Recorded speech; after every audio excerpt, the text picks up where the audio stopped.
Hello guys, நம்ம ஆதிரை மரண பயத்தில் வந்து இருக்காங்க. இருக்கிறதுக்கான காரணம் என்ன தெரியுமா? அவங்க போட்ட ஒரு கேஸ் தான். அந்த கேஸ் மூலிமா என்ன நடக்கும்? நமக்கு பாசிட்டிவாக ஆகுமா, ஆகாதா? இல்லை நெகட்டிவாக வந்து போயிடுமா? ஆல்ரெடி நெகட்டிவாக போய் தான் நம்ம எவிக்ட் ஆகி வெளியே போனோம். மறுபடியும் உள்ளர வந்திருக்கோம். தேவையில்லாமல் வந்து மூக்க நுழைச்சி கிளறிட்டோமோ அப்படின்ற மாதிரி யோசிக்க ஆரம்பிச்சிருக்காங்க. குறிப்பாக எஃப்ஜே மேலே இவங்க போட்டிருக்கிற வழக்கை நினச்சி. ஸோ அப்படி என்ன நடந்துச்சு? அண்ட் அதுக்கப்புறம் திவ்யா கிட்ட எந்த மாதிரியான ஹெல்ப் கேட்டாங்க?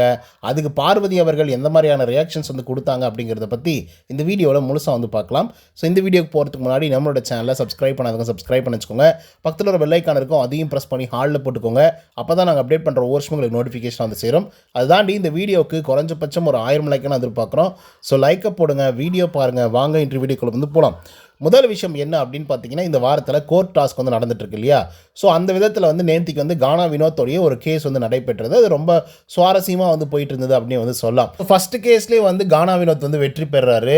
ஆதிரி அவர்கள் தான் வெற்றி பெறுவாங்க அப்படின்னு சொல்லி அவங்க யோசிச்சு வச்சுட்டு இருந்தாங்க. ரீசன் என்ன அப்படின்னு பார்த்தீங்கன்னா, கரெக்டாக நம்ம என்ன யோசிக்கிறோமோ அதே தான் மக்களும் வந்து யோசிப்பாங்க, அதே தான் உள்ளே இருக்கக்கூடிய கண்டஸ்டண்ட்டும் யோசிச்சிருக்காங்க அப்படின்ற மாதிரி. ஏன்னா ஜட்ஜ்மெண்ட்லேயே வந்து பார்த்தீங்கன்னா 2 ஜட்ஜ்மெண்ட் வந்து வந்துச்சு. அமித் அவர்கள் ஒரு மாதிரி ஜட்ஜ்மெண்ட் கொடுத்தாங்க. அண்ட் திவ்யா கணேஷ் வந்து பார்த்தீங்கன்னா வேறு மாதிரி ஒரு ஜட்ஜ்மெண்ட் வந்து கொடுத்தாங்க. சொல்லப்போனால் ஆதிரைக்கு சப்போர்ட்டிவாக தான் ஜட்ஜ்மெண்ட் வந்து கொடுத்தாங்க திவ்யா கணேஷ் அவர்கள். பட் அமித் அவர்கள் வந்து வினோத்துக்கு சப்போர்ட்டிவாக வந்து கொடுத்தாங்க. ஆனால் அமித் அவர்கள் சொன்னது என்னென்னா, நீங்கள் வாக்குவாதத்தின் அடிப்படையில் நீங்கள் இப்படி வந்து பேசுனீங்களோ அதை வச்சு தான் நான் ஜட்ஜ்மெண்ட் கொடுக்குறேன் அப்படின்றதுல அவர் ரொம்ப கான்ஃபிடென்ட்டாக, அவர் ரொம்ப சின்சியராக வந்து இருந்தாப்புல. பட் திவ்யா வந்து நான் வந்து ஒரு ஆஸ் ஏ கண்டஸ்டண்ட்டாகவும் பார்க்குறேன், வெளியே இருக்கக்கூடிய மக்களாகவும் நான் பார்க்குறேன் அப்படின்னு சொல்லி ஒரு மாதிரி குழப்பி வச்சுருந்தாங்க. ஓகேவா? ஸோ அதனால் என்ன பண்ணிட்டார் பிக் பாஸ் அப்படின்னா, நான் மக்கள் மன்றத்துக்கு கொண்டு போகிறேன் அப்படின்னு சொல்லி மற்ற கண்டஸ்டண்ட்டுங்கள்லாம் வந்து முடிவு பண்ணி சொல்லுங்கள் அப்படிங்கிற மாதிரி சொல்லிட்டாங்க. கடைசியாக கானா வினோத் அவர்கள் தான் வெற்றி பெற்றாப்புல. ஓகேங்களா? ஸோ அதனால் என்னாச்சு அப்படின்னு பார்த்தீங்கன்னா, வினோத் அவர்கள் மீது வைக்கப்பட்ட அலிகேஷன்ஸ் எல்லாமே வந்து பொய்யாயிடுச்சு. அதாவது திவாகர் எவிக்ட் ஆகி வெளியே போனதுக்கான காரணம் வந்து வினோத் தான் அப்படின்னு சொன்னது வந்து தப்பாக போயிடுச்சு. ஓகே, இப்போ ஆதிரைக்கு சாணியில் முக்கி அடித்த மாதிரி வந்து ஆயிடுச்சுன்னு வச்சுக்கோங்களேன். ஸோ இதில் தொடர்ந்து இப்போ இவங்க ஒரு கேஸ் வந்து போட்டிருக்காங்க. அது மேலே ஒரு பயம் வந்து வந்துடுச்சு. ஐயையோ, இதுலேயே இப்படிலாம் பண்ணிட்டாங்களே, நாளைக்கு நம்ம கேஸில் வந்து ஏதாவது ஒன்று சொதிப்புட்டுருவாங்களோ அப்படிங்கிற ஒரு பயம் வந்து வந்துடுச்சு. ஏன்னா அது ரொம்ப சென்சிட்டிவான ஒரு மேட்ரு. ஓகேவா? அடிக்கடிக்கு வந்து பார்த்திங்க அப்படின்னா நாமினேஷன்ஸ்லேயும் சரி, மற்றவங்கிட்ட பேசும்போதும் சரி, அண்டு விஜய் சேதுபதி சார்கிட்ட பேசும்போது கூட சரி, எஃப்ஜேவை பற்றி இவங்க பயங்கரமாக பேசியிருப்பாங்க. எப்படி பேசுவாங்க அப்படின்னா, இவங்க வந்து ஒரு மென்ஸ் கார்டு வந்து ப்ளே பண்ணுறாப்புல, அது மட்டும் இல்லாமல் விக்டிம் கார்டு வந்து ப்ளே பண்ணுறாரு, அந்த மாதிரி தான் வந்து செஞ்சிட்ருக்காரு அப்படின்ற சில வார்த்தைகளை வந்து பயன்படுத்தியிருப்பாங்க. ஸோ அதுக்கான ரீசன்ஸ் வந்து நான் ஷார்ட் அண்ட் ஸ்வீட்டாக வந்து சொல்கிறேன்.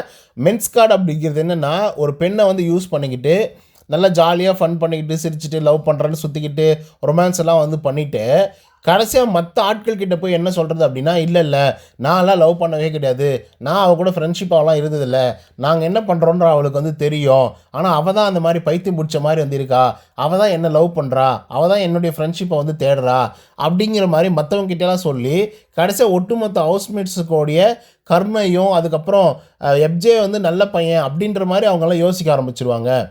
அதனால் வந்து என்ன ஆகும் அப்படின்னா, மொத்த ப்ளேம்ஸும் தூக்கிட்டு போய் பெண்கள் மேலே வந்து போட்டு விட்ருவாப்புல. இந்த ஒரு ஆக்டிங்கை தான் இவர் வந்து போட்டுட்ருக்காரு. இது பேர் தான் வந்து விக்டிம் கார்டு வந்து ப்ளே பண்ணுறதுன்றது, அதே போல் மென்ஸ் கார்டு ப்ளே பண்ணுறது அப்படின்றதுன்ற மாதிரி நம்மளுடைய ஆதிரி அவர்கள் வந்து சொல்லிட்டு வந்து சுற்றிட்டு இருக்காங்க கடந்த 2 வாரங்களாக. ஓகேவா? எங்கெல்லாம் சான்ஸ் கிடைக்குதோ அந்த இடத்துல எஃப்ஜேவை போட்டு அடிக்கிறாங்கன்னு வச்சுப்போம். பட் இப்போ என்ன பிரச்சனை அப்படின்னா, கேஸ் வந்து அவர் மேலேயே போட்டுக்கிறாப்புல. இப்படி விக்டிம் கார்டு, மென்ஸ் கார்டெல்லாம் வந்து யூஸ் பண்ணி இப்படி ஒரு கேவலமான ஒரு கேம் ப்ளே பண்ணிகிட்ருக்காரு, என்னுடைய விஷயத்திலும் அப்படி தான் பண்ணார், ஸோ அப்படி நான் வந்து அவரை லவ் பண்ணனா, இல்லை விக்டிம் கார்டு வந்து ப்ளே பண்ணாமல் இருந்தாரா அப்படின்றத பற்றி நான் விசாரிக்கணும் அப்படின்னு சொல்லி கேஸ் வந்து போட்டிருக்காங்க. இப்போ என்ன பிரச்சனை அப்படின்னா, ஆல்ரெடி கானா வினோத்துடைய கேஸில் வந்து இவங்க தோத்துட்டாங்க. புரியுதுங்களா? ஆனால் கானா வினோத் தான் வந்து கேஸ் போட்டது, தோத்துட்டாங்க. ஸோ இதனால் என்ன ஆயிடுச்சு அப்படின்னா, என்னடா இது, நம்ம ஒன்று யோசித்தோம், மக்கள் ஒன்று யோசிக்கிறாங்க, அதே மாதிரி வந்து உள்ளே இருக்கக்கூடிய ஹவுஸ்மேட்ஸும் நம்ம என்ன யோசித்தோமோ அதே மாதிரி தானே யோசிச்சிருப்பாங்க, நமக்கு தானே சாதகமாக வந்து வந்திருக்கணும் தீர்ப்பு, ஆனால் என்ன டோட்டலாக மொத்தத்தையும் சேஞ்ச் பண்ணி விட்டாங்க அப்படிங்கிற ஒரு பயம் வந்துடுச்சு. இது எதுக்காக பயப்படுறாங்கன்னா, அடுத்து நம்ம கேஸ் வருதுல்ல, அந்த கேஸ்லேயும் இப்படி சொதப்பி விட்டாங்க அப்படின்னா, ஆதிரை வந்து பொய் குற்றங்கள் வந்து சொல்கிறாங்க எஃப்ஜேவுக்கு எதிராக, எஃப்ஜே வந்து நல்ல பையன்தான், எஃப்ஜே ஒன்றும் அந்த மாதிரி வந்து விக்டிம் கார்டோ இல்லை வந்து மென்ஸ் கார்டோ யூஸ் பண்ணி விளையாடல அப்படிங்கிற மாதிரி ஒரு தீர்ப்பு வந்துடுச்சு அப்படின்னா என்ன ஆகும் அப்படிங்கிற ஒரு பயம் வந்து பார்த்திங்க அப்படின்னா ஆதிரியோடைய முகத்தில் தெரிய ஆரம்பிச்சிருச்சு. அதனால் என்னாச்சு அப்படின்னு பார்த்தீங்கன்னா, நம்மளுடைய திவ்யா கணேஷ் இருக்காங்க இல்லையா? ஸோ திவ்யா கணேஷ் அவர்கள்கிட்ட போய் சொல்லிட்டு இருக்காங்க. ஆக்சுவலா நீங்க எல்லாமே ஓகே தான். நீங்க எனக்கு சப்போர்ட்டிவா எல்லாமே பேசுனீங்க. இந்த கேஸ் எல்லாம் எனக்கு வந்து ஒரு ஜுஜுபி மேட்ரு. இதில நான் தோத்து போனதுக்கு நான் வருத்தமே பட போறதில்ல. பட் நெக்ஸ்ட் வர்றது தான் என்னுடைய கேஸு. அந்த கேஸ ஒரு வேளை எடுத்துக்கிட்டாரு பிக் பாஸ் அப்படின்னா, அந்த கேஸ்ல நான் ஜெயிச்சே ஆகணும். இல்ல நான் ஜெயிக்காம அது போயிட்டேன் அப்படின்னா, எஃப்ஜே அவர்கள் வந்து பண்ணுறதெல்லாம் கரெக்ட் அப்படிங்கிற மாரி வந்து ஆயிடும். ஆனா அவன் என்னென்னமோ எனக்கு வந்து பண்ணியிருக்கான். ஸோ எப்படியாச்சும் இந்த கேஸ்ல வந்து ஜெயிக்கணும். நீங்க எனக்கு வந்து சப்போர்ட் பண்ணுங்க அப்படின்ற மாரி திவ்யா கணேஷ் கிட்ட வந்து பார்த்தீங்க அப்படின்னா, ஆதிரை வந்து பேசிட்டு இருக்காங்க. ஆனா திவ்யா கணேஷ் வந்து என்னமோ தெரியல ஆதிரைக்கு பயங்கரமான சப்போர்ட்டிவா வந்து இருக்காங்க. ஏன்னா வினோத்துடைய கேஸ்லயே வந்து பார்த்தீங்க அப்படின்னா, பயங்கர சப்போர்ட்டா வந்து இருந்திருப்பாங்க. அண்ட் ஒருதலை பட்சமா வந்து பேசியிருப்பாங்க. சரியா? அதாவது அங்க வந்து விக்டிம்ஸும் சரி, அதே போல வந்து குற்றம் சாட்டப்பட்டவர்களும் சரி, இல்ல குற்றம் சாடியவர்களும் சரி, அதே போல எவிடன்ஸா வந்த ஆட்களும் சரி, இவங்க எல்லாரும் சொல்றத விட, இவங்க ஒரு 10 பாயிண்ட் ஆட் ஆன் பண்ணி, மொத்தமா வினோத் மேல வந்து பார்த்தீங்கன்னா, திருப்பி விட்டுருந்தாங்க திவ்யா கணேஷ். ஸோ, அதனால கோவப்பட்டு தான் பிக் பாஸ் அவர்கள் இதெல்லாம் சரி வராது. ஸோ, இந்த டெசிஷன்ஸ நாங்க வந்து எதிர்பார்க்கல. நாங்க மக்கள் மன்றத்துக்கு வந்து கொண்டு போறோம் அப்படின்னு சொல்லி மாத்தி விட்டாப்ல. இப்ப அந்த மாதிரி ஏதாவது எஃப்ஜேவுக்கு எதிராக இவங்களால ப்ரூவ் பண்ண முடியல.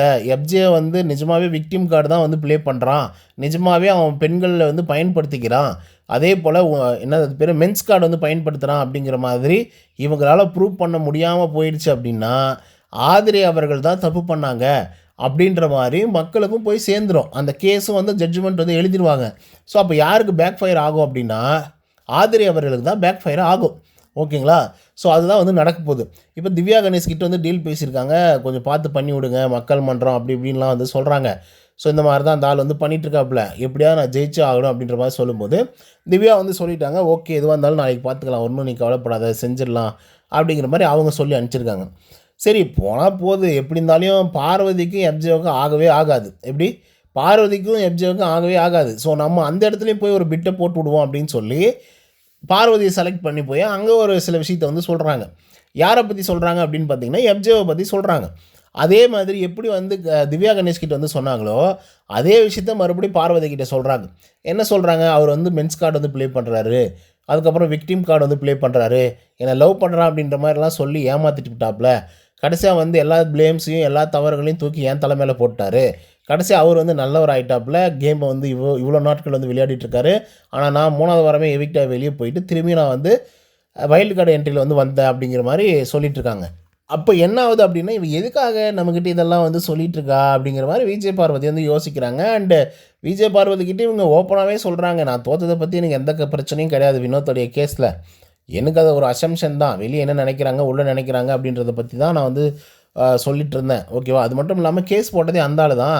ஜெயிச்சதா எனக்கு வந்து பிரச்சனை கிடையாது. பட் இது வந்து என்னுடைய வாழ்க்கை சம்மந்தமான ஒரு பிரச்சனை மாதிரி அப்படிங்கிற மாரி, அந்த லெவலுக்கு வந்து பார்த்தீங்கன்னா, இறங்கி செய்யணும் அப்படிங்கிற ஒரு முடிவுல வந்து இருக்காங்க. இதில விஜே பார்வதி கண்டிப்பா குரூஷியலான ஒரு பாயிண்ட் வந்து எடுத்து வைப்பாங்க அப்படிங்கிறது உங்களுக்கு நல்லா தெரியும். அண்ட் கேம் ப்ளே பண்ணுவாங்க அப்படிங்கிறது தெரியும்.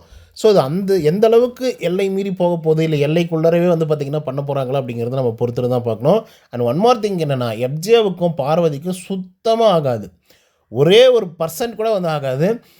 கொஞ்சமாவது பார்வதி அவர்கள் இறங்கி போகணும்னு நெனைச்சா கூட முடியவே முடியாது. இறங்கி வந்தாலும் சரி, ஏறி வந்தாலும் சரி, உன்னால நான் பக்கத்தில கூட நிக்க வைக்க மாட்டேன் அப்படின்ற மாரி ஒரு மைண்ட் செட்ல இருக்கக்கூடிய ஆள் தான் எஃப்ஜே அவர்கள். ஓகே. கடுமையா எதிர்க்கிற ஒரு ஆளு. ஓகே. ஸோ, அப்படி இருக்கும்போது நீங்க யோசிச்சு பாருங்க. அப்ப பார்வதி அவர்கள் என்ன யோசிப்பாங்க? செம்ம சான்ஸ்ரா! என்ன ஆதிரையே தன்னோட வாயால வந்து எஃப்ஜேவ பழி வாங்கணும், அவன வந்து எக்ஸ்போஸ் பண்ணணும், நீ வந்து எனக்கு ஹெல்ப் பண்ணு அப்படின்னு சொல்லி கேட்குறா அப்படின்னா, இதுதான் சரியான தருணம். வச்சு செஞ்சு விட்டுறலாம் அப்படிங்கிற ஒரு முடிவில் வந்து பார்த்தீங்க அப்படின்னா, நம்மளுடைய நம்மளுடைய பார்வதி அவர்கள் வந்து இருக்காங்க. ஸோ, இதனால பயங்கர ஹாப்பி யாருக்கு அப்படின்னு பார்த்தீங்கன்னா, ஆதிரைக்கு தான். ஆனா ஆதிரை எங்கெல்லாம் கல் நகர்த்த முடியுமோ அங்கெல்லாம் வந்து நகர்த்திட்டு இருக்காங்க. ஒரு பக்கம் திவ்யா கணேஷ் வந்து பயங்கர சப்போர்ட்டிவா வந்து இருக்காங்க. நம்மளுடைய ஆதிரைக்கு. ரீசன் என்னன்னா, வினோத் அவர்கள வந்து எதிர்க்கிறாங்க. ஸோ, வினோத் அவர்கள சுத்தமா பிடிக்காது திவ்யாவுக்கும். ஸோ, அதனால இவங்க 2 பேருடைய காம்போ வந்து வினோத்தை எதிர்க்கிறதுல ரொம்ப குறியா வந்து இருக்கு.